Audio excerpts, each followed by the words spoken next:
नमस्कार, न्यूज 69 में आपका स्वागत है। मैं हूं आपके साथ अंकिता। चलिए बढ़ते हैं मुख्य खबर की ओर। मध्य प्रदेश के खंडवा जिले से इंसानियत को शर्मसार करने वाली घटना सामने आई है, जहां शादी के कार्यक्रम में एक 45 वर्षीय आदिवासी महिला के साथ सामूहिक दुष्कर्म किया गया, फिर हत्या कर दी गई। हत्या से पहले आरोपियों ने महिला के साथ ऐसी हैवानियत की कि बच्चेदानी तक बाहर निकल आई।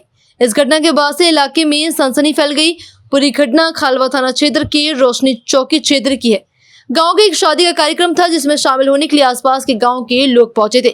महिला भी अपने परिवार के साथ शादी में शामिल होने आई थी, लेकिन अचानक देर रात वे गायब हो गई। जब शनिवार की सुबह गांव में हरी के घर के पीछे महिलाओं के एक महिला को पड़ा हुआ देखा, तो पास जाकर देखने पर पता चला कि महिला की सांसें चल रही हैं।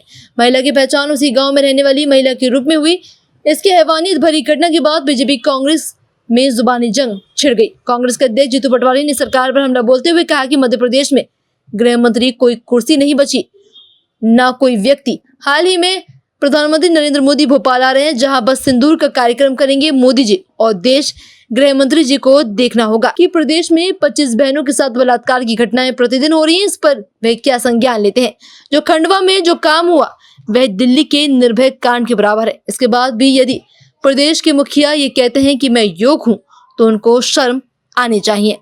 मध्य प्रदेश में गृह नाम का कोई कुर्सी बची नहीं, न कोई व्यक्ति है। बहुत दुख है। अभी मोदी जी आ रहे हैं भोपाल और सिंदूर का कार्यक्रम करेंगे, उसमें सब महिलाएं बहनें पार्टिसिपेट करें। मोदी जी को अब ये देखना पड़ेगा, देश के गृह मंत्री को देखना पड़ेगा कि मध्य प्रदेश में 25 बहनों के साथ रोज बलात्कार होता है। खंडवा की जघन्य गैंग रेप हत्याकांड क्या है? एक बेटी के साथ बलात्कार किया और उसकी बच्चादानी राड़ डालकर प्राइवेट पार्ट से निकाल के फेंक दिया।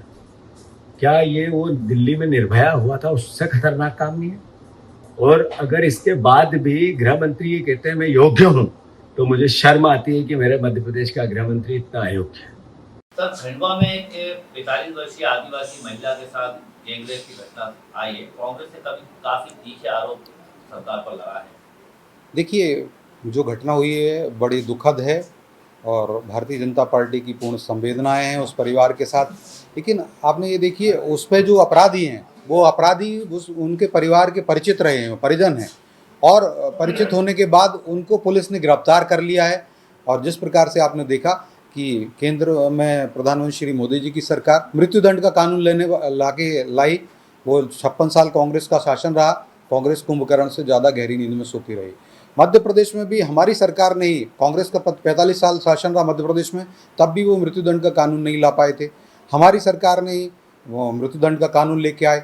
जीरो टॉलरेंस से जो भी अपराधी हैं, अपराधियों को मृत्युदंड तक के कानून सजा देने के लिए हमारी सरकार प्रतिबद्ध है। ऐसे कानून बनाए, उसमें जीरो टॉलरेंस पर कार्रवाई हो रही है। लेकिन अगर ये सामाजिक जिम्मेदारी भी है, कांग्रेस के नेतागण इस प्रकार के बयान देते हैं, उनकी एक्टिविटीज़ जो हैं अपराधियों को बल देती हैं। कैटालिस्ट का काम करते हैं कांग्रेस के नेताओं के बयान और उनकी एक्टिविटीज़। आप देखिए, उमंग सिंघार जी जो हैं, उमंग सिंघार जी नेता विपक्ष हैं, और उनके ऊपर जो आरोप लगाए, जिन्होंने अपना शपथ पत्र में जो भरा था लोग विधानसभा चुनाव के समय, उसमें उनकी जो धर्मपत्नी, उन्होंने ही कहा कि उमंग सिंघार जी के निवास पर जिस महिला की आत्महत्या नहीं थी, वो मृत्यु हुई थी और उसकी जाँच चल रही है। दिग्विजय सिंह जी के ऊपर अभी भी जो आरोप लग रहे हैं, जो सरला मिश्रा कांड है, उस सरला मिश्रा कांड में उनके भाई अभी कह रहे हैं कोर्ट में चल रहा है। तो और जीतू पटवारी जी स्वयं माताओं बहनों का अपमान करने वाले, वो उनमें चाशनी और रस ढूंढने वाले। मुझे लगता है कांग्रेस के नेताओं का और समस्त राजनीतिक दलों की भी जिम्मेदारी है। कांग्रेस को ऐसे नेताओं को अपने पद, उनके जो पद हैं, उनसे हटाना चाहिए। फिलहाल इस बुलेटिन में इतना ही। आप बने रहिए न्यूज 69 के साथ। नमस्कार।